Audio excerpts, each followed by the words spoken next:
Eh bien, bonsoir à toutes et à tous. Donc, je m'appelle Alban, je suis en charge du service clientèle chez Goodvest et on est ravis de vous proposer ce webinaire sur la thématique de la finance au féminin.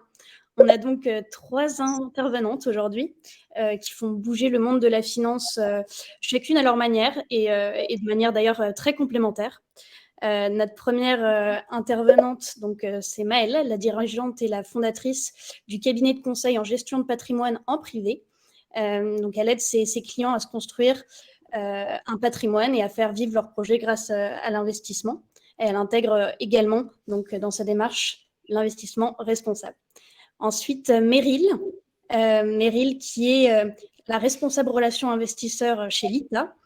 Donc l'ITA, pour rappel, a pour mission de participer à réduire les inégalités sociales et environnementales dans le monde en offrant à chacun l'opportunité d'investir dans des entreprises qui ont un impact fortement positif. Et notre troisième intervenante est Catherine, qui est vice-présidente de Femmes Business Angel. Donc c'est l'unique réseau de business angel féminin en France et le premier en Europe. Et enfin, Joseph, qui est avec nous et qui est le CEO de Goodvest. Voilà. Donc, pour introduire rapidement ce webinaire, nous vous avons préparé donc quelques chiffres que nous avons tirés du livre blanc de Femmes Business Angel. Donc, le premier chiffre qu'on peut voir, c'est qu'en 2019, environ 32,5% des entreprises ont été créées par des femmes. Et parmi celles-ci, seuls 15% des capitaux investis l'ont été par des femmes. En 2018, du coup, sur un peu le même thème, seuls 14% des personnes interrogées étaient des femmes. Donc, parmi les actionnaires français, seuls 14% étaient des femmes. Donc, si on regarde un peu plus dans leur vie privée, 52% des femmes disent gérer seules leurs questions d'épargne et d'investissement ou avec l'aide d'un conseiller. Donc, ça veut dire que l'autre partie le gère en partie en couple et 4% d'entre elles, d'ailleurs, disent même déléguer complètement cette question d'épargne et d'investissement. On peut également souligner que 18,5%, c'est la différence de salaire entre les hommes et les femmes à poste équivalent. Donc, c'est assez énorme. 15%, c'est la différence de patrimoine brut moyen entre les hommes et les femmes. Et sur une question plutôt profil de risque, 58% des femmes refusent tout risque sur leur placement, tout en sachant que la rémunération restera forcément faible. Donc, qu'en est-il chez Goodvest ? Donc, chez Goodvest, nous, depuis début septembre, on a ouvert une solution d'épargne qui est l'assurance vie, qui est responsable et éthique. Et donc, sur nos à peu près 500 clients, on compte 23% de femmes. Donc, c'est assez peu. C'est pour ça que moi, ça m'a très vite interpellée et que j'ai eu l'idée d'aller un petit peu creuser, un peu savoir pourquoi les femmes étaient aussi peu représentées dans nos clients. On a ensuite regardé au niveau du capital investi. Est-ce qu'il y a une différence entre ce qu'investissent des femmes et des hommes chez nos clients ? Et il se trouve que pas du tout. Le même montant capital investi, en tout cas le capital moyen investi chez nous, il n'y a pas de différence entre les femmes et les hommes, ce qui est assez positif. Ensuite, si on regarde au niveau du profil de risque et des objectifs qui ont été choisis par nos clientes ou recommandés pour les profils de risque, il se trouve que les profils de risque sont assez ambitieux, assez risqués chez nos clientes, puisque à peu près 30% de nos clientes ont un profil ambitieux. Donc, c'est l'avant-dernier plus risqué qu'on propose et qu'on recommande à nos clients. Et il y en a 30 autres pourcents qui ont un profil plutôt intermédiaire, donc plutôt volontaire, donc ni trop risqué, ni trop sécurisé. Et au niveau de ces objectifs, c'est à peu près pareil. Ça rejoint donc ces profils de risque. Il y en a à peu près 30% qui souhaitent améliorer leur rendement. Donc, c'est aller chercher du rendement, faire fructifier leur investissement. Et l'autre objectif qui est constituer un capital, donc commencer à constituer un capital pour le futur. Voilà. Je vais passer la parole à Joseph qui va nous en dire un peu plus sur l'offre qu'on propose. Merci Alban. Goodvest, c'est une fintech à mission qui propose la première assurance vie responsable et transparente alignée sur l'accord de Paris. En fait, on est parti du constat qu'aujourd'hui, l'épargne était malheureusement assez redirigée vers des secteurs néfastes comme les énergies fossiles. Il faut savoir que l'empreinte carbone moyenne de l'épargne d'un Français, c'est 11 tonnes de CO2 par an. Ça représente plus que toute sa consommation réunie parce qu'elle finance aujourd'hui massivement les énergies fossiles. Donc c'est pour ça qu'on a créé Goodvest pour essayer de démocratiser l'investissement responsable et apporter aussi plus de transparence qui est souvent absent malheureusement dans ce secteur. Donc on permet à nos épargnantes et à nos épargnants de choisir leur thématique d'investissement, donc parmi lesquelles on a la transition écologique, l'emploi et la solidarité et d'autres thématiques. Et on exclut un tas de secteurs, donc toutes les énergies fossiles, tabac, armement, divertissement pour adultes, entreprises qui violent le pacte des Nations Unies. On est également très transparent sur notre rémunération. On ne touche pas de rétrocession et on propose principalement des ETF ou des fonds en part net de rétrocession du coup. Nos fonds sont labellisés et en fait, sur leur espace client, les clients donc, peuvent voir la trajectoire de réchauffement climatique de leur portefeuille et bientôt d'autres données, donc l'empreinte carbone qui est économisée également, la liste d'entreprises et la liste des secteurs. J'en profite pour préciser du coup qu'on a mis en place pour l'événement du coup une petite opération avec 3 mots offerts avec le code ELLES et 3. Euh, et donc pour compléter du coup justement sur notre mission qui est de démocratiser le plus possible l'investissement responsable, on fait beaucoup de contenu. Donc ce webinaire en est un exemple. On a également un guide de l'épargnant qui est disponible sur notre site internet. On a un podcast qui s'appelle Monétique qui est dédié à la finance verte. D'ailleurs, on a Rift, qui est une initiative liée à l'ITA qui a fait un épisode il y a quelques mois. Et voilà. Et donc, surtout, on a une chaîne YouTube avec, vous pouvez retrouver ce webinaire en replay. Et je reprécise que n'hésitez pas à poser vos questions du coup sur l'onglet questions et on pourra répondre à toutes vos questions à la fin sur Goodvest, sur nos initiatives et sur l'investissement pour les femmes. Maintenant, j'ai passé la parole à Maëlle qui a fondé le cabinet en privé. Super. Merci Joseph. Déjà, et merci pour ce webinaire et pour cette initiative parce que on se rend bien compte effectivement que les femmes peuvent être particulièrement exclues soit de la finance, soit de l'univers de l'investissement. Donc, c'est intéressant de pouvoir en parler et de voir comment décomplexer un peu ces comportements pour qu'elles puissent y venir. Alors, pour ma part, voilà, je vous présente un peu mon parcours, mais c'est vraiment pas, c'est plus avec humilité que je vous montre ça. J'ai des formations, des masters en finance, en gestion de patrimoine, en fiscalité, donc c'est vraiment mon métier depuis 10-11 ans. J'ai eu pas mal d'expériences chez différents opérateurs, acteurs du monde financier et immobilier.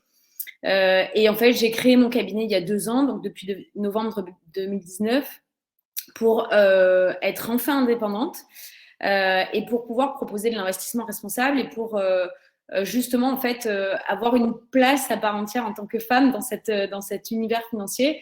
Et c'est marrant, j'ai vu quelques confrères et consoeurs connectés à ce webinaire et je pense qu'ils ne pourront pas me contredire sur l'absence de femmes dans la finance. Et c'est vrai que tout au long de ma carrière, j'ai fait un constat assez malheureux qui a été de réaliser que c'est très difficile quand on est une femme d'être recrutée au sein d'un cabinet en gestion de patrimoine ou dans une société de gestion de portefeuille. Pour des raisons qui à l'époque je ne me l'expliquais pas, mais aujourd'hui j'ai compris les motivations. Et pour vous expliquer, pour vous dire un peu et vous partager l'expérience que j'ai pu avoir par rapport à ça dans mon métier. Quand on est une femme en finance, on va lutter à plusieurs niveaux. Et déjà, donc, pour être recrutée, c'est difficile parce que, eh bien, il faut. Il y a bien entendu la question de la disponibilité, de la maternité qui se pose et toutes ces choses-là. C'est difficile aussi d'être prise au sérieux. Est-ce qu'on est tout aussi compétente qu'un homme, malgré tous les diplômes qu'on peut avoir, malgré tout, cette question continue à se poser. C'est difficile aussi dans la relation commerciale et dans les négociations parce que, bien entendu, quand on est face à des clients ou même par rapport à sa hiérarchie, eh bien, moi, j'ai entendu des commentaires assez misogynes. Et donc, il faut vraiment comment dire, jouer des coudes pour exister et puis pour s'affirmer déjà aussi quand on est jeune. Et alors quand on est une jeune femme dans ce système un peu encore patriarcal, c'est vraiment pas évident.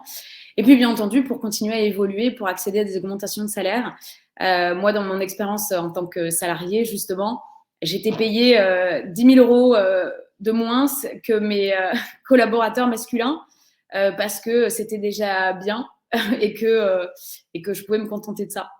Évidemment, à poste équivalent, à diplôme équivalent et à responsabilité équivalente. Mais voilà. Donc, c'est bien la réalité des choses. Il y a bien un écart entre les hommes et les femmes dans le milieu salarié, et puis en l'occurrence encore plus en finance. Je vous ai mis ici, en fait, la représentation des femmes dans la gestion de patrimoine. Alors, ça date de 2018 et ça a été actualisé en 2019. Il n'y a que 16% en fait, de femmes qui dirigent leur cabinet en gestion de patrimoine. Et on est vraiment très peu en étant jeune. Donc, il y a un vrai déséquilibre. Et je pense que c'est ça aussi qui explique qu'il y a peu d'investisseurs féminins parce qu'il y a peu d'interlocutrices féminines. Et les enjeux sont importants parce que déjà, un humain sur deux est une femme. Donc, je vous laisse imaginer le potentiel que ça peut avoir, bien entendu, sur notre économie. Développer son patrimoine quand on est une femme, c'est important parce que ça permet aussi de développer son indépendance et son autonomie. Ça permet de réaliser, bien entendu, ses projets, ses ambitions. Et c'est aussi s'apporter du confort pour la suite parce que l'espérance de vie des femmes est plus longue de 5 ans par rapport aux hommes. Et que donc, on risque d'être démunis au moment de la retraite. C'est encore plus accentué justement par les écarts de salaire. Donc, c'est tout aussi important de s'intéresser à l'investissement justement pour s'apporter ce confort. Et pour inciter les femmes à investir, les meilleures armes, ça va être la pédagogie, ça va être la transparence et ça va être l'accompagnement. Et moi, en l'occurrence, au sein de mon cabinet, j'ai la chance d'avoir une grande majorité de femmes. J'ai 58% de femmes qui sollicitent mes services en gestion privée et j'ai 42% d'hommes. Je pense que cette répartition, elle s'explique parce que j'ai une typologie de clientèle qui est ciblée sur les millennials et donc sur la génération Y. Donc une tranche d'âge entre, je dirais, 25 et 35 ans, donc assez jeune. Et où les femmes, justement, ont fait déjà ce cheminement d'indépendance et d'émancipation. Je vous ai mis ici un chiffre quand même qui me semble intéressant. Les femmes contrôlent 32% de la richesse mondiale. C'est encore peu. Et c'est vraiment une force économique incontournable. Donc, on a vraiment beaucoup de raisons à prendre ce pouvoir économique et financier. Et ça permettra aussi de remettre un peu en question notre regard sur la société que l'on peut avoir pour que la finance soit plus inclusive, que ce soit en genre, bien entendu, masculin, féminin, mais aussi culturel et en termes de niveau social, quoi. Donc, c'est vraiment très, très important que tout le monde se sente concerné par la finance. J'ai constaté, bien entendu, au fil des échanges que je peux avoir avec mes clients et mes clientes, qu'il y a certains freins et obstacles à relever. Et en fait, ce qui vous empêche, mesdames, de venir à l'investissement, c'est le manque d'informations et le manque de connaissances. Et donc, bien entendu, ça crée des complexes. Il y a aussi la peur de l'inconnu. Donc, c'est bien entendu lié à la méconnaissance du sujet. C'est la peur de perdre aussi ou de faire des mauvais choix. C'est aussi le manque de temps à y consacrer parce qu'on a d'autres préoccupations et que les femmes ont aussi une charge mentale sur d'autres choses, sur le foyer, sur les enfants, sur l'éducation. Et donc, ça leur laisse peu de temps à se préoccuper de ce genre de sujet. Il y a le manque de compréhension, le manque de confiance en soi et le manque de confiance aussi aux institutions et aux interlocuteurs. Et puis, il y a un déficit en fait de rôle modèle, d'interlocuteurs. En fait, on a peu de représentation de femmes inspirantes dans la finance. On a beaucoup de représentations masculines. On va entendre parler de Warren Buffett. Voilà, ces grandes figures de l'investissement. Et c'est vrai qu'il y a peu de modèles féminins qui permettent de s'identifier et de marcher dans les pas. Donc, c'est dommage parce que les femmes épargnent beaucoup. Elles sont 60% à épargner, donc elles mettent de l'argent de côté par rapport aux hommes. Et pourtant, elles sont qu'un quart à investir. Et c'est vraiment dommage parce que malgré tout, elles ont quand même de très, très bonnes pratiques dans l'investissement. Et c'est ce que je vous mets ici, les pratiques et les femmes dans l'investissement. Ce qui est étonnant, c'est que, enfin c'est étonnant, c'est bien d'ailleurs, les femmes ont une capacité à maîtriser un peu mieux le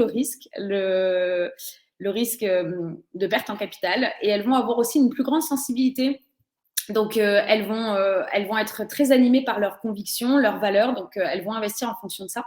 C'est aussi pour ça d'ailleurs que l'investissement responsable parle aussi plus aux femmes. Elles vont avoir tendance à diversifier aussi un peu mieux leur portefeuille.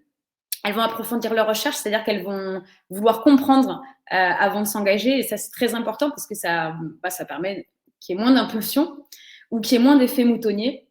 Elles vont faire moins de transactions aussi, c'est-à-dire qu'elles ne vont pas faire tourner leur portefeuille, on n'est pas dans une logique de trading, donc elles sont vraiment dans cette approche long terme, ce qui leur permet d'avoir de meilleures performances par rapport à des hommes, ce qui leur permet aussi d'être moins chargées en frais sur les supports qu'elles choisissent, et puis moins de pertes sur le long terme.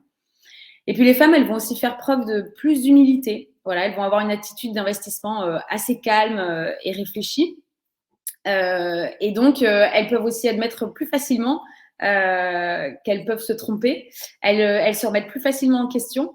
Et elles vont aussi être moins sujettes à des biais cognitifs parce qu'elles font preuve de plus de patience et plus de rationalité. Alors que les hommes, voilà, qui vont être animés par l'impulsion et l'appât du gain, peuvent peut-être se prendre un peu plus fréquemment les pieds dans le tapis. Et c'est ce que je vous indique ici, en fait, ce biais de l'effet du gagnant qui fait que les hommes vont rester ancrés dans leurs convictions, alors que les femmes, voilà, vont plus facilement se remettre en question et ajuster leur stratégie. Donc tout ça pour dire que les femmes ont vraiment des capacités assez innées à bien investir et à gérer leur patrimoine. Donc mesdames, vraiment, prenez confiance en vous et lancez-vous.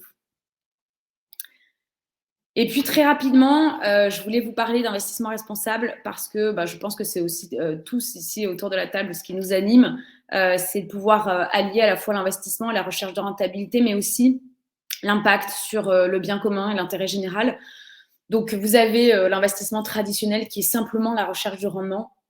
Il y a malheureusement une grande partie de la finance qui fait encore ça parce qu'elle est aussi drivée par beaucoup d'hommes. Et puis l'investissement responsable qui va prendre en compte une démarche plus respectueuse de l'environnement et prendre en compte aussi la dimension de la justice sociale et de la bonne gouvernance. Donc, c'est une manière aussi d'être aligné avec ses convictions personnelles et de s'enrichir tout en ayant un impact positif et de contribuer à quelque chose de beaucoup plus grand que simplement gérer son patrimoine. Et puis, pour vous permettre de vraiment vous lancer, j'ai pour ma part une offre d'accompagnement qui est accessible. J'ai voulu la rendre très accessible. Et j'ai 2 offres qui permettent vraiment de trouver son bonheur sur des solutions digitales. Et bien entendu, Goodvest fait partie de mes partenaires engagés et j'adore leur approche justement éthique. Et puis des solutions plus sur mesure à partir d'un certain montant pour accéder à des services de gestion privée. Donc vraiment, il y en a pour tous les goûts. Et l'idée, c'est de vraiment vous accompagner avec beaucoup de pédagogie pour mettre un pied dans l'investissement, que ce soit sur l'investissement financier ou l'investissement immobilier. Et puis bien entendu aussi sur des problématiques fiscales et patrimoniales. Mais voilà, ça vous permet de vous faire une idée sur le paysage très large de l'investissement. Et puis de le faire avec cette démarche très engagée tout en comprenant ce que l'on fait. Donc, vous n'avez plus qu'à vous lancer. Et pour terminer, je vous indique ici une phrase que j'aime beaucoup, qui est de Gisèle Halimi, extrait de son livre « Une farouche liberté ». Une femme ne doit pas faire de bruit, ne doit pas déranger, ne pas se faire remarquer, ne pas avoir l'esprit de compétition, ne pas chercher la gloire. Ça, c'est réservé aux hommes. Mais rebellez-vous, pensez enfin à vous, à ce qu'il vous plaît. Voilà. Donc, le savoir, c'est le pouvoir. Donc, désormais, prenez en main votre liberté, mesdames. Allez-y.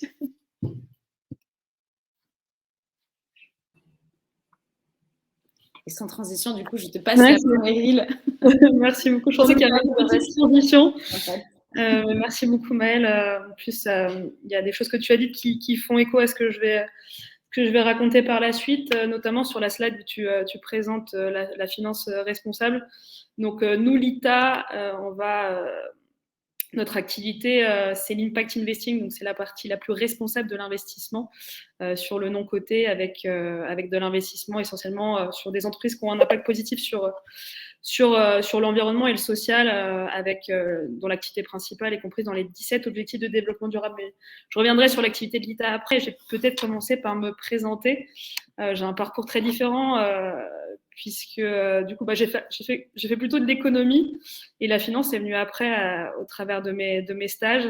Donc après un master d'économie, j'ai travaillé 5 ans à la COFAS. Pour certains qui connaissent, c'est un peu une activité de niche dans la finance d'entreprise, c'est de l'assurance crédit.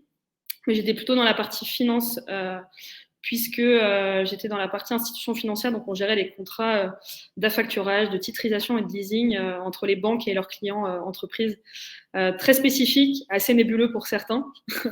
Du coup, j'ai voulu me recentrer un peu plus sur du concret et à côté de ça, j'avais une activité aussi associative auprès des sans-abri, parce que j'ai créé une association qui œuvre au quotidien auprès des sans-abri, notamment à travers des maraudes et des activités pour eux.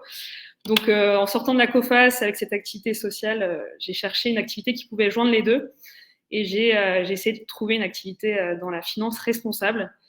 Et donc, c'est là où je suis tombée sur une conférence avec Eva Sadoun, qui est la fondatrice de l'ITA. C'était sur l'entrepreneuriat féminin. Et il y avait des acteurs, il y avait que des femmes quasiment. Et il y avait des acteurs institutionnels, des start-upeuses, et puis Eva qui parlait de finance à impact, peut-être une figure du coup féminine de la finance aujourd'hui qui est en train d'émerger. Et donc qui parlait de la finance d'une manière différente, beaucoup plus intelligible, qui m'a donné envie de rejoindre l'aventure. Et c'est comme ça que j'ai intégré l'ITA il y a 3 ans et demi maintenant, et aujourd'hui en charge de toute la partie relation avec les investisseurs. Donc nous, on a des investisseurs particuliers essentiellement, mais on travaille aussi avec des professionnels. Donc c'est comme ça qu'on travaille aussi avec des clubs de business angels comme FBA ou des partenaires comme Maël en gestion de patrimoine, puisqu'on va driver beaucoup d'opportunités financières qui peuvent concerner un très large champ d'acteurs de la finance. Donc on agrège un petit peu tout ça. Et donc gérer cette relation avec les investisseurs au quotidien et aussi organiser les levées de fonds. Parce que nous, l'ITA, du coup, je vais vous donner une petite idée de l'activité. Donc, on va lever des fonds pour nos 2 missions principales, en fait, c'est de lever des fonds pour des entreprises de l'économie sociale et solidaire qui ont un impact positif sur la société et l'environnement. Donc, on a nos critères de sélection avec une équipe d'analystes financiers qui va sélectionner les projets et donc les sourcer, les analyser selon des méthodologies propres à l'ITA. Et de l'autre côté, notre mission, c'est aussi de permettre aux particuliers d'investir dans ces entreprises. Et donc là, sur la partie investissement, c'est de permettre aux particuliers de donner du sens à leur épargne, de reprendre du pouvoir sur leur épargne, puisque généralement, délégués à des institutions financières qui choisissent pour eux. Donc nous, on choisit l'investissement direct dans des projets très clairs qui financent directement de l'emploi et une externalité positive de l'activité d'après notre analyse. Donc, voilà, les 3 missions de l'ITA principales, c'est de sensibiliser, de permettre l'investissement et de transformer la société, puisqu'on fait pas mal de plaidoyer aussi pour la finance responsable, pour évangéliser un petit peu, démocratiser et faire en sorte que les lois suivent la bonne direction et facilitent cet investissement responsable et de transformer ce secteur qui a du mal depuis des années à bouger. Donc là, on est tous là, tous là pour ça ici dans ce webinaire, mais c'est notre mission principale. Et pour vous donner une ordre d'idée, aujourd'hui, on a investi à peu près 60 millions d'euros. On a 84 000 inscrits sur la plateforme. On a à peu près 12 000 investisseurs. Et on a levé on a fait 140 levées et on a à peu près une équipe de 40 personnes. Donc, ça drive pas mal de monde. Et ce qui va être intéressant dans l'investissement au féminin, c'est qu'aujourd'hui, on a beaucoup de clientes. Et ce qui m'a permis de faire une petite analyse sur leur comportement et sur la différence aussi d'investissement avec les hommes. Donc, je vais vous présenter après les retours qu'on a. Donc ensuite, juste pour vous donner des idées des entreprises qu'on a financées, pour vous donner une idée, il y a des entreprises de tout type de secteur, mais dans l'impact, l'un des plus marquants qu'on a financé, je pouvais en citer un, c'est Roger Voice, qu'on a financé il y a 4 ans maintenant, je pense en co-investissement avec Femmes Business Angel, donc c'est pour ça aussi que je le cite. qui est une solution de téléphonie pour les malentendants. Donc, en gros, avant Roger Voice, les malentendants ne pouvaient pas téléphoner. Et maintenant, avec Roger Voice, ils le peuvent. Et donc, ça, on a permis aux citoyens de le financer directement. Donc, c'est ça aussi l'impact investing et le crowdfunding, mixé à les deux, c'est que ça permet aux citoyens, du coup, de savoir exactement ce qu'ils financent et puis de pouvoir le suivre après. Donc là, je vous ai donné un exemple de start-up, mais l'idée de l'ITA, c'est de permettre aussi au plus large d'investir et à un plus large montant. Donc, on a aussi fait le choix de ne pas financer seulement des start-up, mais aussi des PME, des foncières immobilières et des énergies renouvelables pour vous permettre d'avoir une vraie logique d'investissement, de diversification, d'équilibre de votre portefeuille d'investissement et de se lancer un petit peu dans cette opération, d'avoir un portefeuille 100% impact dans le non-coté, qui est bien évidemment très complémentaire avec une proposition d'assurance vie que propose Goodvest, qui vous permet de mobiliser à 100% votre épargne si vous combinez les deux. Donc, du coup, l'idée, avant de parler spécifiquement des femmes, c'est de vous montrer un petit peu notre communauté, mais j'ai surtout sélectionné certains chiffres. Juste le point important, et ce qui est notre mission principale, c'est que 71% des investisseurs chez l'ITA n'avaient jamais investi dans l'impact. Donc ça, c'est vraiment notre mission principale, c'est d'amener les citoyens vers l'investissement à impact. On fera le lien après avec les femmes où on voit qu'elles ont une appétence particulière pour l'investissement à impact, mais du coup, c'est vraiment notre mission principale. Mais aujourd'hui, on a du coup 60% d'hommes sur la plateforme et 31% de femmes. Donc, du coup, ce qui suit un petit peu la tendance actuelle, on est un peu au-dessus, mais je vais vous montrer plus en détail un petit peu où on en est chez l'ITA. Ce qui est important à retenir, donc du coup, c'est que 31% de nos inscrits, ce sont des femmes. On est au-dessus de la moyenne des investissements dans la finance classique, mais moins que chez Maëlle, qui c'est impressionnant. Mais du coup, ce qui est intéressant dans ces chiffres, c'est qu'on voit que ça arrive à l'équilibre avec les hommes pour les 25-34 ans, donc un peu la cible des clients de Maëlle, où on a quasiment un équilibre entre femmes et hommes à cet âge-là. Donc, on voit vraiment qu'il y a une différence de comportement sur une partie de la population. Donc, ça, c'est important. Après, nous, depuis l'origine de l'ITA, donc on existe depuis 2015, c'est relativement resté stable. On est autour de 30%. Hein, ça évolue peu de 2015 à 2021. Peut-être que ça évolue. En tout cas, on a mis des choses en place pour que ça évolue. Ce qui est intéressant, du coup, donc nous, on a à peu près 82 000 investisseurs, mais bon, c'est Belgique, Italie, France. Sur la France, on a 11 000 du coup inscrites et on a 3 400 investisseuses. Donc, on a regardé un petit peu comment elles investissaient par rapport aux hommes. J'ai vu des questions tout à l'heure sur le chat de voir la différence aussi, parce qu'on parlait des comportements des femmes, et c'est bien de voir aussi la différence avec les hommes. Donc, on remarque, nous, en tout cas, que le ticket moyen chez les femmes est inférieur de 22% par rapport aux hommes. L'investissement en moyenne, ce qu'elles investissent par investissement, il est de moins 20% par rapport. Non, le nombre d'investissements, il est de moins 20% et le portefeuille moyen, il est à moins 38% par rapport aux hommes. Donc, on a un vrai constat qui suit un petit peu les tendances des différentes études sur les montants investis par les femmes dans la finance classique.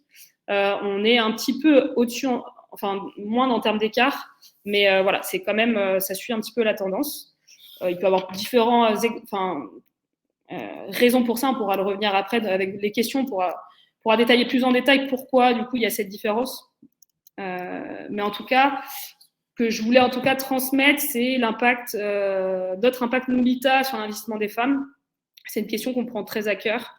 Pour revenir un petit peu à ce que disait Maëlle, moi j'ai pas eu ce sentiment, enfin j'ai jamais trop connu la discrimination par rapport à être une femme en tout cas dans le secteur de la finance responsable tel que moi je l'ai vécu. En tout cas, en passant de la COFAS à l'ITA, ça n'a jamais été un frein et j'ai pas vu de différence non plus en termes de salaire à poste égal. Donc peut-être qu'il y a un espoir, c'est un message positif. En tout cas, il y a des acteurs qui se positionnent pour limiter ces différences et en tout cas, je peux témoigner de ce qui se passe chez l'ITA et c'est comme ça que ça se passe. Et je pense qu'il y a d'autres acteurs du secteur de la finance responsable qui prennent cette direction-là ou qui s'y sont déjà.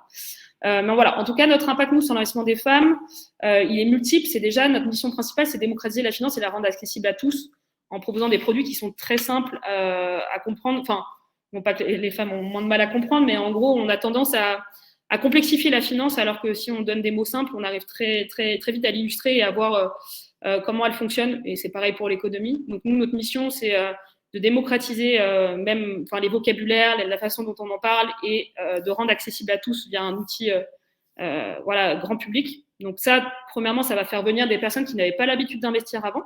Donc c'est vraiment notre objectif de faire venir des gens qui étaient exclus de ces milieux très élitistes.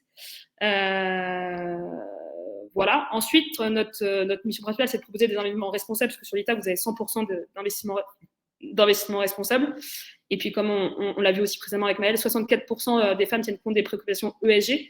Donc, nous, juste pour vous informer en termes d'impact, nous, les critères ESG, ça fait partie de notre analyse de l'impact, mais c'est pas un critère principe. Enfin, ça fait partie des critères, mais il y a aussi les objectifs de développement durable, la théorie du changement. Voilà, on a une analyse très poussée, et c'est les externalités qui comptent principalement, et pas seulement les critères ESG qui sont plus sur le mode de gouvernance, le fonctionnement interne des entreprises, ce qui peut nous distinguer de certains fonds, etc.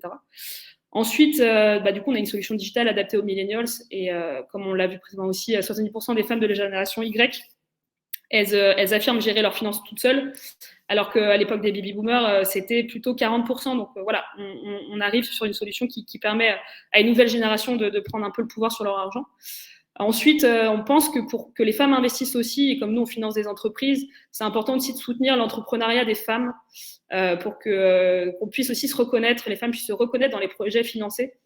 Donc en gros, si on ne finance que des hommes, je pense que les femmes seront moins enclins aussi à ne financer que des hommes, et elles verront, elles se sentent peut-être moins concernées par les problématiques des entreprises financées, etc. Donc le but, c'est aussi de favoriser cet entrepreneuriat féminin. Donc sur l'ITA, on finance 30% d'entrepreneuses, d'entreprises dont les fondateurs sont des femmes.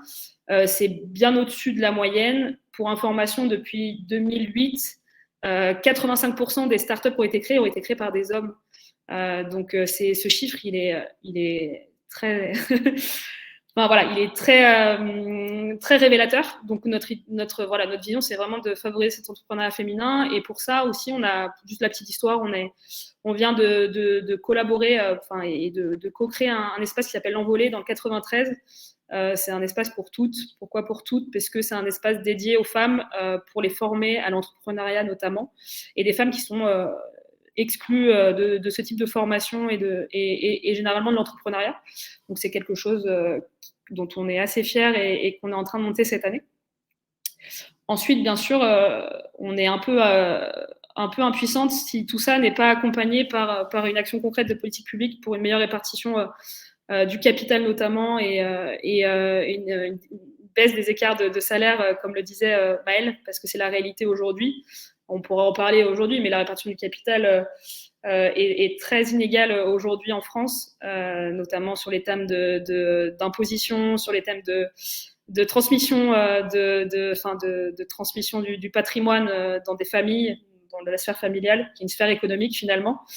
Et aussi également dans les divorces et dans tout ce qui est mariage et tout ça. Donc la répartition est très mal faite, et ce qui fait qu'aujourd'hui, les femmes, comme le disait Maëlle, ne détiennent que 32% des richesses. Et ce qui est intéressant de dire aussi, c'est qu'elles n'investissent que 5% de ces richesses. Donc en gros, il y a un vrai enjeu de sensibilisation, mais aussi de meilleure répartition de ce capital. Mais on pourra en parler après dans les questions-réponses, parce que je pense que j'ai un peu dépassé le temps, je ne sais plus. Et une dernière slide de propositions de lecture, mais peut-être qu'on pourra les revoir après. Mais en tout cas, si vous êtes intéressé par tout ce qui est investissement féminin, tout ce qui est capital, etc., peut-être qu'on pourra discuter de ces références, ces podcasts, ces lectures qui peuvent être intéressantes pour se sensibiliser et avoir le bon discours.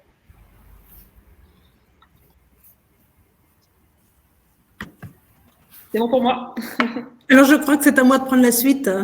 Merci pour tout ça, c'était super. Je ne vais pas répéter. Moi, j'avais juste envie, pour commencer, de rappeler ce que c'était qu'un business angel. On n'est pas du tout des spécialistes de la finance, et je vais prendre mon cas personnel. Moi, j'avais une carrière de 30 ans de cadre dirigeant dans des grands groupes, PwC, Renault, et jamais j'avais pensé que je pouvais devenir business angel. Et c'est une rencontre tout à fait fortuite avec FBA, il y a une dizaine d'années, qui m'a mis des petites étoiles dans les yeux et qui m'a passionnée parce que j'ai compris que je pouvais, avec un peu d'argent, parce que premier élément à bien retenir, un business angel n'est pas forcément très riche. Ce n'est donc pas un spécialiste de la finance, mais c'est quelqu'un qui a envie de jouer un rôle dans l'économie, qui est un peu entrepreneur par procuration et puis qui a le goût du risque. Alors, les motivations, c'est d'abord de partager son expérience, je l'ai dit, d'entreprendre par procuration, de faire quand même un peu de rentabilité sur ses investissements. On peut faire des belles sorties et donc de diversifier son patrimoine. Pour certains, la déduction fiscale, c'est aussi un élément important, mais ça l'est beaucoup moins depuis quelques années. Et puis, c'est vraiment d'être un acteur de l'économie. Donc, vous voyez, on a évoqué l'ITA et vous voyez que les business angels, ils se situent sur le même créneau dans la chaîne de financement des startups que le crowdfunding. Simplement, les personnes qui investissent peut-être un petit peu plus d'argent. Alors, j'ai sauté mon slide. Pourquoi les business angels se mettent en réseau ? Il y a des grands business angels qui sont très connus, qui n'ont pas besoin de réseau. Mais quand on se lance dans l'activité qu'on ne connaît pas bien, on va pouvoir trouver dans un réseau déjà l'accès à des beaux dossiers, du sourcing. On va pouvoir trouver des gens qui vont partager leurs expériences et puis mutualiser les compétences. Et ça, dans la démarche féminine, c'est fondamental. C'est la raison pour laquelle, en fait, les business angels qui sont encore, il y en a à peu près 5000 en France, ils sont à 90% des hommes. Et donc, dans un réseau comme Femmes Business Angel, en fait, les femmes apprécient de trouver un environnement qui va les porter sur l'investissement. Donc, Femmes Business Angel, on l'a dit tout à l'heure, c'est déjà un réseau assez ancien puisqu'il a été créé en 2003 et il va bientôt avoir 20 ans. Alors, on n'est que 160 par rapport à l'ITA, c'est pas beaucoup, mais ce sont des investisseuses actives. C'est-à-dire que, vous le verrez tout à l'heure, on demande à chacune de nos membres de s'engager à investir tous les ans. Donc, on ne peut pas forcément investir pendant très longtemps tous les ans. Donc, on a aussi des anciennes investisseuses qui deviennent des ambassadrices et qui suivent les investissements et qui vont nous aider à recruter des nouvelles investisseuses. On est présent à Paris et en région, à Lyon, Marseille, Strasbourg, Le Havre et Bordeaux. Et puis, on a créé récemment, au-delà de notre association, une nouvelle société de capital risque dédiée complètement à la mixité qui s'appelle WinEquity. Alors, les valeurs, on aime bien les souligner par rapport à ces messieurs business angels qui, pour certains, cela joue encore un petit peu. Donc, on aime bien insister sur nos qualités de bienveillance, de dynamisme, pur et simple, convivial, voilà. Mais très efficace et très pro. Alors, en quelques chiffres, depuis 2003, on a investi 13 millions dans près de 200 startups. On a fait des belles sorties. Sur ces projets, c'est à peu près un tiers qui est porté par des femmes. Et en 2020, l'activité, comme tous les business angels, je crois, continue de bien se porter avec 1 million d'investis dans 20 startups. Et puis toujours un projet sur 3 porté par des femmes. Donc, quand on regarde notre activité depuis 10 ans, on voit que c'est très équilibré. Alors, je tenais à ce slide parce qu'on voyait qu'on investit beaucoup en co-investissement et comme il y avait le logo de l'ITA, je tenais absolument à passer cette slide. Alors, des exemples de start-up financées, vous voyez, nous, notre impact, on l'a depuis longtemps, puisqu'en fait, d'avoir cette spécificité féminine depuis bientôt 20 ans, c'était déjà une forme d'impact avant l'heure. Donc, on est dans tout type de secteur. Vous voyez, on a pas mal de projets dans le domaine d'entreprises, dans le domaine de l'éducation, de la médecine, aussi un peu dans la recherche fondamentale et beaucoup dans la food tech. Et alors, j'étais très contente que Meryl cite Roger Voice, que vous retrouvez ici, parce que c'est effectivement un des investissements de FBA. Et il se trouve que c'est un de mes investissements personnels, parce que j'ai oublié de le citer tout à l'heure. Le business angel, il a un investissement risqué et il se doit de diversifier ses risques. Donc, par exemple, moi, j'ai une douzaine d'investissements personnels dans des secteurs les plus divers et vous en avez 4 qui sont à l'écran dans lequel j'ai investi. Roger Voice, qui travaille pour les malentendants, ViewPay, qui est dans la publicité, Wimi, qui est dans les systèmes de gestion de projet, ou encore Winnow, qui est vraiment un bel exemple d'entreprise à impact. Alors, notre vocation première, c'est de financer les startups portées par des hommes ou des femmes, mais c'est aussi d'évangéliser les femmes, comme on le fait ce soir, pour leur dire « allez-y dans l'investissement ». Donc, nous, ce que l'on a fait, c'est qu'on a créé il y a 4 ans un forum qui s'appelle Winday, Forum de l'investissement féminin, et on était vraiment un peu toute seule à ce moment-là. Donc, je me réjouis de penser qu'en 2022, vous serez tous avec nous, qu'on va se faire un super forum ensemble. Ça, c'est vraiment top. Et l'autre action que l'on veut pousser, c'est de sensibiliser les pouvoirs publics à ce sujet de manque de présence des femmes dans l'investissement et dans l'actionnariat. C'est pour ça qu'on a produit ce livre blanc et qu'on a fait un certain nombre de recommandations qu'on va pousser en 2022. On veut lancer un observatoire de l'actionnariat au féminin. Et puis, on aimerait bien que les investissements de la BPI soient un peu mieux fléchés vers les femmes. Donc, c'est quelque chose qu'on suit de très près. Et puis, on l'a évoqué, Maëlle l'a dit beaucoup, les femmes, elles ont pas mal de freins qui tiennent à la culture française en réalité. On n'apprend pas l'investissement à l'école, on n'en parle pas en famille. Les femmes et l'argent, ça reste un peu tabou. Donc, on a lancé, nous, des masterclass de l'investissement qu'on peut retrouver sur YouTube. Et puis, quand on rejoint FBA, la première chose que l'on trouve, eh bien, ce sont des outils pour investir et on commence par une petite formation dispensée par les plus anciennes et quelques spécialistes. Alors, pour rejoindre FBA, parce qu'on nous dit c'est bien tout ça, mais de manière tangible, qu'est-ce que ça veut dire? Donc, on demande qu'on investisse au minimum chaque investisseuse place un ticket de 10 000 € par start-up pour éviter l'éparpillement de l'actionnariat pour l'entrepreneur.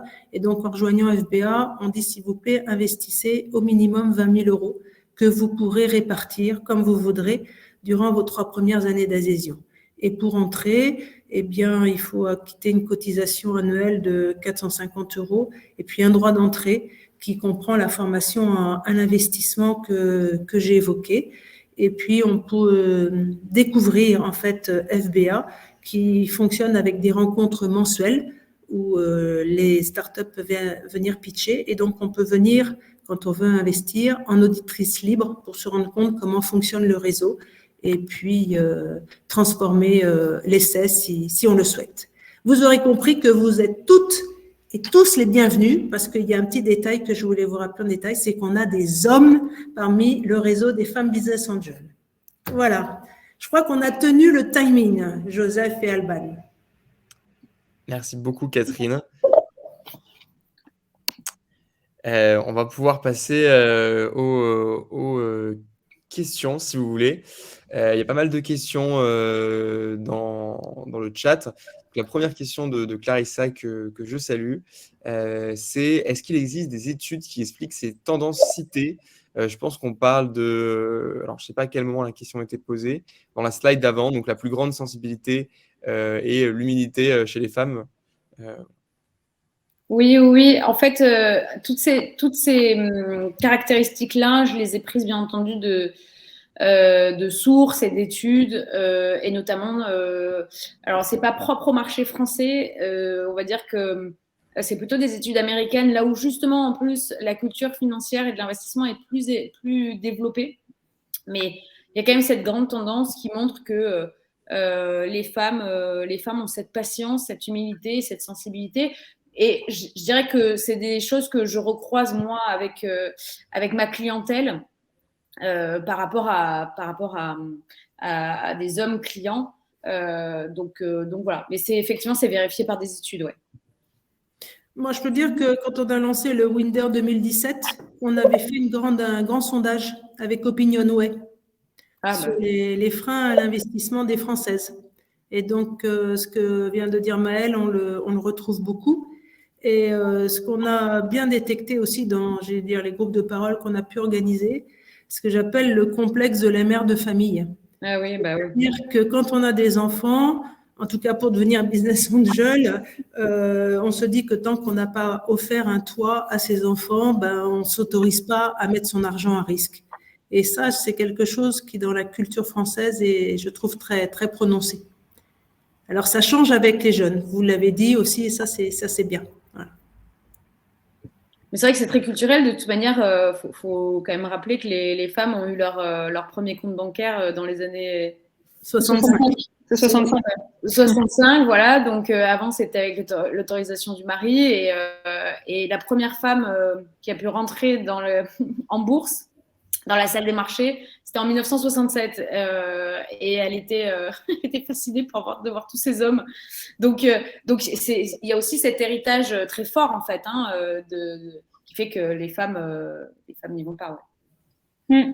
Et au final, en ce moment, il y a un vrai enjeu pour les sociétés de gestion, pour les financiers, etc., de faire venir les femmes vers l'investissement et de lever un peu ces freins. Donc, il y a des études récentes qui sont sorties, alors qu'avant, il y avait peu d'études, notamment sur 2020, 2021. Il y a pas mal d'études de banques ou de médias qui ont creusé un petit peu ça. Et ce qui est retourné, c'est ce que citait Maëlle, et notamment aussi sur cette appétence à l'impact, sur cette prédominance de l'épargne. Il y a aussi une petite étude qui sort que généralement, les choix féminins engendrent un taux de rentabilité supérieur à ceux des hommes. C'est une vraie étude, pour le coup, comparativement de 2% en moyenne.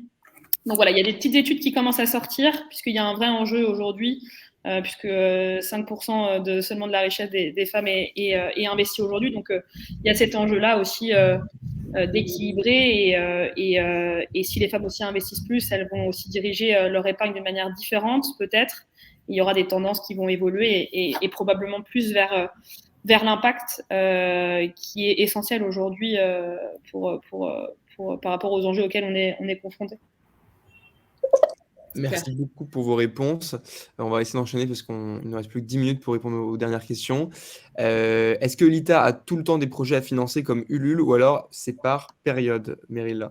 On a tout le temps des projets à financer, c'est constant. On a une moyenne entre 10 et 20 projets en ce moment, mais on est plutôt en croissance chez l'ITA. Donc cette année, on aura à peu près 40 à 50 projets financés, et l'année prochaine, ça sera plus 20%. Donc voilà, si vous allez sur l'ITA, vous verrez qu'il y a 20 projets en ce moment en financement. Et beaucoup de diversité de secteurs et d'opportunités en actions, en obligations, en parts sociales, en titres participatifs. Voilà, il y a de la diversité, vous pouvez aller voir. Merci beaucoup. Alors, est-ce qu'on a une étude qui précise si les femmes sont plus tournées vers la finance responsable que les hommes? Je crois que ça a été précisé, oui. Meryl. Oui, je ne sais plus si je peux citer qui a sorti cette étude. Donc, on pourra répondre directement sur la question. On pourra peut-être a posteriori donner des sources. Pour vous les redonner, mais effectivement, il y a un article des Échos qui le dit, c'est 64% qui sont sensibles aux critères ESG. Je crois qu'il y a une étude de JP Morgan qui dit que c'est 3/4 qui veulent intégrer les critères de développement durable, etc., dans leur investissement, et qui sont beaucoup plus sensibles. Et ils disent qu'elles sont plus sensibles que les hommes, mais ils ne donnent pas aux proportions sur ces deux mentions-là à ce critère. De toute façon, je le répète, on va mettre le webinaire en replay sur notre chaîne YouTube, et on pourra ajouter en lien les sites internet et les sources des études en question, des podcasts, etc. Alors, une autre question qui est plus personnelle que pose Marina à Catherine. Elle demande quel est votre ticket moyen à titre perso. Donc, c'est pas obligé de répondre si c'est trop personnel. Si la question, c'est de savoir combien j'ai investi? Non, le ticket moyen. Le ticket moyen, j'ai fait 12 investissements en moyenne à 10 000 euros. Donc, j'ai investi 120 000 euros. Voilà. Et il y a des projets sur lesquels j'ai suivi en second tour. Et donc, ça peut monter dans certaines entreprises à 20 000. Et je réponds de manière très franche, très transparente. C'est apprécié. Alors, une autre question à laquelle j'ai répondu également, si je me souviens bien, on peut changer le profil de risque à tout moment. Donc, c'était, je pense, pour Goodvest. Effectivement, donc là, actuellement, par chat ou par email, parce que la fonctionnalité n'est pas encore implémentée sur l'espace client, mais elle va l'être dans les prochains jours. Donc, sans problème, sans souci. Plusieurs clientes et plusieurs clients l'ont déjà fait. Alors, sur tous les chiffres qui ont été cités, je ne sais pas si on a les chiffres pour les hommes. C'est une question qui est revenue plusieurs fois. Mais pareil, je pense qu'on pourra mettre les études en description de la vidéo. Oui, à chaque fois, il y a la comparaison qui est faite, bien entendu, entre les femmes qui investissent versus les hommes. Mais ce qu'il faut retenir, c'est que les femmes épargnent et les hommes investissent. Oui, c'est exactement ça. Exactement, ouais. Les femmes épargnent, c'est simple parce que c'est elles qui tiennent le budget de la maison, donc c'est elles qui font les courses, c'est elles qui savent les frais d'éducation pour les enfants, donc elles savent très bien tenir un budget. C'est un peu la comptable de la maison, mais par contre, c'est encore trop souvent l'homme qui prend la décision sur la gestion du patrimoine, et donc elle s'y intéresse peu. Parce que je pense qu'elle est au sein du foyer exclue de ces grandes décisions. Pour le coup, là, il y a des études qui corroborent ça. En fait, c'est plus vous augmentez de classe sociale et plus l'argent est privé de la main des femmes. Donc, plus vous avez des familles fortunées et plus les femmes sont exclues des décisions financières qui sont prises au sein de la famille. Et donc ça, c'est important. Et c'est pour ça que sur les stratégies financières globales, elles sont exclues, en tout cas lorsqu'elles sont mariées ou pacsées ou en concubinage. Et donc les chiffres sont aussi différents si les femmes sont célibataires ou si elles sont mariées, notamment en réduction de salaire. Ou voilà, il y a plein de données qui évoluent par rapport à ça aussi. Oui, effectivement, chez FBA, on est en contact avec pas mal de banques d'affaires en gestion privée et qui nous expliquent ça, que dans les comptes des femmes qui sont tenus chez elles, dans les banques, eh bien 80% de leur clientèle féminine laissent venir leur mari au rendez-vous pour échanger avec le banquier. C'est terrible. Alors, on a une autre question qui arrive. Quel est le montant minimum d'investissement sur l'ITA ou sur Goodvest? Alors, je vais répondre pour Goodvest, après je vais laisser Meryl répondre pour l'ITA. Donc, pour Goodvest, il est de 300 € pour les moins de 26 ans et de 500 € sinon, avec un versement mensuel de 50 €, ou alors sans versement mensuel, il est à partir de 1 000 €. Et Meryl, je vais te laisser répondre pour l'ITA. Nous, c'est à partir de 100 €. Et pour info, le ticket moyen, il est autour de 2 000 €. Mais voilà, à partir de 100 €, du coup, c'est accessible au plus grand nombre et on a un très large panel de montants investis. Ça permet de diversifier d'ailleurs. Exactement. Alors, qu'est-ce qu'on a comme autre question? Alors, ne faudrait-il pas sensibiliser les personnes à l'investissement responsable et au féminin pendant les études? Je pense notamment aux lycéens. Effectivement, je pense qu'on est tous d'accord. C'est un point qui est assez bloquant en France. Les Françaises et les Français investissent peu en général par rapport à d'autres pays, et c'est probablement un problème d'éducation, d'où l'importance de faire de la pédagogie, des webinaires, des podcasts, des blogs, etc. C'est clair. Du coup, je ne sais pas si pour vous, mais je pense qu'en tout cas, c'est la nouvelle génération qui commence à avoir des cours de finances responsables. Oui. Mais c'est surtout les grandes écoles et ce n'est pas encore généralisé. Donc, généralement, nous, en tout cas, celles qui nous sollicitent, c'est des grandes écoles de commerce. Et on voit que dans les parcours plus larges, c'est complètement exclu.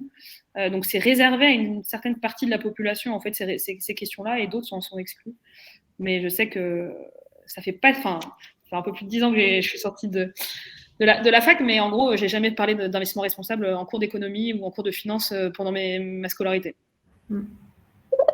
C'est des sujets qui sont encore très nouveaux, même sur la finance responsable. En fait, dans les masters, il y a très peu d'écoles qui abordent le sujet du développement durable au sein de la finance, alors qu'on sait que la finance est un énorme levier de transformation de notre économie. Et c'est vrai qu'il faudrait faire de la pédagogie, oui, dans les lycées, dans les facs, pour ne serait-ce qu'avoir des notions de gestion budgétaire, comment je gère mon budget, qu'est-ce que je fais de mon premier salaire, qu'est-ce que j'épargne, dans quoi j'investis, pourquoi je dois ouvrir un livret bancaire, pourquoi j'ouvre une assurance vie, pourquoi je fais de l'immobilier. En fait, toutes ces choses-là, c'est vraiment les grands principes de l'investissement et c'est vrai que ça devrait être dispensé dès le plus jeune âge. Alors, une autre question, c'était si je comprends bien, avec l'ITA, par exemple, on investit plutôt dans des projets, alors qu'avec Goodvest, on place l'argent dans des entreprises déjà existantes. Alors, pas tout à fait. Donc, chez l'ITA, les entreprises sont déjà existantes, sauf si tu peux me contredire. Non, elles sont toutes existantes et on ne finance pas les créations, on finance à partir de l'amorçage. Il y a trop de risques sur de la création pour proposer à des investisseurs. Donc, on est à partir de l'amorçage et jusqu'à des entreprises qui ont 200 ans d'existence. Alors voilà, et donc assez complémentaire par rapport à Goodvest. Donc sur l'ITA, on va être sur du non-coté. On appelle ça du crowdfunding equity. Et donc du coup, Goodvest, ça va plutôt être pour de l'épargne totalement liquide, donc qui permet de faire des retraits. Et sur l'ITA, ça va plutôt être sur des projets long terme. Et si on peut peut-être compléter, en fait, aujourd'hui, sur le crowdfunding, on est plutôt sur... selon les projets sur lesquels on investit, on est sur à 10 à 15% de l'épargne maximum et le reste, du coup, doit être investi ailleurs. C'est un secteur qui est plus risqué parce que moins liquide, comme le disait Joseph. Et les business angels, c'est la même logique que le crowdfunding, mais sur des montants plus élevés. Tout à fait. Alors après, très important aussi sur le crowdfunding, et pareil également quand on est business angel, du coup diversifier, comme l'a dit Catherine, faire si possible plusieurs investissements et pas dans le même secteur. C'est ça. Et les maturités aussi, diversifier avec des PME, des foncières immobilières, voilà, ne pas tout mettre les œufs dans le même panier. C'est un peu la logique. Alors ça, c'est vrai pour l'ITA. Pour les business angels, c'est plus compliqué puisque les business angels, ils sont dédiés aux entreprises innovantes à potentiel, donc aux startups. Alors, je vais voir s'il n'y a pas d'autres questions. Il y en a beaucoup, en fait. N'hésitez pas à en prendre, hein, si vous voyez des questions qui s'adressent à vous en particulier, n'hésitez pas. Je vois qu'il y a des choses qui se disent aussi dans le chat, alors c'est pas évident. On est sur la fiscalité de Myriam. On peut parler fiscalité, c'est la fin de l'année. C'est comment au niveau fiscalité avec vos investissements? Sur la fiscalité, c'est assez simple, grosso modo, en tout cas sur les placements financiers. Il y a eu une harmonisation qui a été faite depuis 2017, 2018 avec la flat tax. Donc, c'est un impôt forfaitaire de 30% sur les gains que vous générez. Donc, que ce soit sur l'assurance vie. Alors, l'assurance vie, elle a quand même des nuances sur la fiscalité. Mais grosso modo, là, c'est un taux forfaitaire à 30%, y compris sur... et pareil, sur le crowdfunding, les intérêts qui sont générés sont fiscalisés à la flat tax. Oui, exactement. Et pareil sur private equity, Catherine, toi aussi, c'est comme ça. Hein, Alors, sur le private equity, on peut opter pour la déduction fiscale à l'entrée ou à la sortie. Ah oui. C'est-à-dire qu'on peut investir sur un PEA et là, on n'aura pas d'imposition à la sortie, mais on n'a pas de déduction à l'entrée. Et si on fait un investissement en direct, eh bien, on a la possibilité aujourd'hui, par la loi de finances, de déduire 18% de son investissement de son impôt sur le revenu. 25 du coup. Ouais, 25. Oui, mais ça dépend. Ça dépend de la date à laquelle sort le décret. Voilà, donc selon les années, ça commence au 18 août ou au 15 août. C'est devenu très, très évolutif, la fiscalité, l'investissement. Ouais. D'où l'intérêt de se faire accompagner par un conseiller en gestion de patrimoine. Tout à fait. Mais oui, c'est vrai que, en tout cas, il faut envisager ces investissements, bien entendu, en prenant en compte toutes ces incidences fiscales et patrimoniales, parce que ça fait aussi partie de la construction stratégique. En fonction de votre taux d'imposition, on va privilégier une stratégie plutôt qu'une autre. On va essayer d'optimiser, d'aller chercher des pistes qui permettent de favoriser une exonération, une réduction. Mais l'idée, c'est de ne pas alourdir les charges fiscales. Et puis d'avoir une vision du temps, puisque l'investissement dans l'économie réelle non cotée des startups, c'est un investissement long. Complètement. Puisqu'on peut sortir, comme on dit, de son investissement si la startup a une opportunité soit de s'introduire en bourse, soit d'être revendue à un grand acteur. ou éventuellement de vendre ses parts à un grand fonds. Et ça peut être très long. En moyenne, on dit que c'est 5 ans. On peut espérer d'un investissement dans les startups faire x5 en 5 ans. Quand on nous pousse à donner des chiffres, c'est ce qu'on est obligé de dire. Mais on est obligé de dire aussi que c'est très, très variable. Moi, j'ai eu la chance de faire une sortie x8 en 2 ans. J'ai fait une sortie par le bas. J'ai fait une sortie en bourse. J'ai eu tous les cas de figure. Voilà. C'est aussi ça qui rend l'expérience, je pense, stimulante. Oui, exactement. L'aventure entrepreneuriale au-delà de l'aspect financier. Complètement. Mais ce qui est certain, et tu as raison de le préciser, Catherine, c'est que c'est vraiment le temps qui crée la performance. Donc, je pense que tous ici, autour de la table, on a cette philosophie du long terme et de la patience, plutôt que le trading et la spéculation. On est là pour donner un rôle social à l'argent. Surtout en finance verte. Surtout en finance responsable. Et là, il y a un débat sur les cryptos depuis. Oui, pendant qu'on parle, ça discute crypto dans le chat. Exactement, donc on pourra peut-être faire le parallèle. Alors, c'est important, c'est de diversifier. Ah oui, parce que la crypto, on peut en parler aussi, mais bon, c'est vrai que c'est pas trop le sujet. Non. Là, on va s'éloigner un peu, on a dépassé l'heure. Je pense qu'en tout cas, un point rapide sur les cryptos, c'est qu'effectivement, il ne faut pas investir plus que ce qu'on est prêt à perdre, même si c'est un actif qui commence à se démocratiser et à s'institutionnaliser. Il faut quand même diversifier et surtout pas mettre tous ses œufs dans le même panier.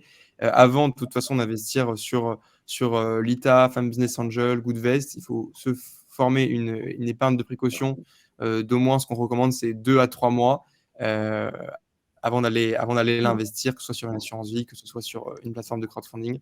Et donc, voilà, assez important à prendre en compte, je pense. Complètement. Merci beaucoup à toutes et à tous pour ce webinaire. On a dépassé les 100 participants. On a tenu plus d'1 heure, donc je pense qu'on peut être fiers de nous. C'est plutôt une réussite. Et je rappelle du coup qu'on mettra tous les liens et le replay sur la chaîne YouTube. Et n'hésitez pas du coup à aller visiter nos différents sites, lita.co, en privé, Femme Business Angel et Goodvest, pour regarder nos offres. Et je pense qu'on fera une deuxième édition de ce webinaire qui était un succès. Merci beaucoup. Et un grand merci pour l'invitation, Joseph Alban, et ravi de vous avoir toutes rencontrées. Yes, merci beaucoup. Merci aux participants. Merci, bonne soirée. Merci pour cet échange. À bientôt. Bonsoir.